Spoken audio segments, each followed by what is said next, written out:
Kanino po ba? Kasi kami pinopuwersa kami lahat ng mga supporter ni Digong na i-contempt po kayo.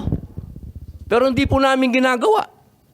Sapagkat ang order, walang order sa amin na ipa-contempt kayo. Kung galing lang to kay PRRD o galing kay BP na pa-contempt kayo, kukontempt kita, boss. Baka ako pa magsabi na ako hahatak sa'yo. Pero hindi ko ginagawa, boss. Kasi walang order sa amin na gawin sa inyo yan.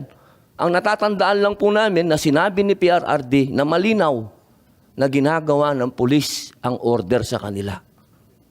Kaya po namin kayo nirirespeto, sir. Dahil yun ang sinabi ng boss namin.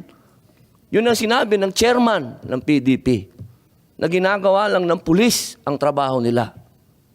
Pero sana naman, sir, isipin din natin kung anong itinanim ni PRRD sa bansang ito. Nilabanan natin ng komunista. Talaga bang yan ba talaga ang kapalaran ng mga presidenteng lumalaban sa komunista? Isang in-exile, isang sinurrender? Ano ba po talaga itong bansa natin? Tayo po ba'y demokratiko talaga? Tayo po ba'y under control ng komunista?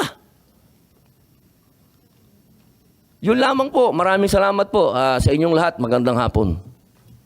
Salamat po. Maraming salamat.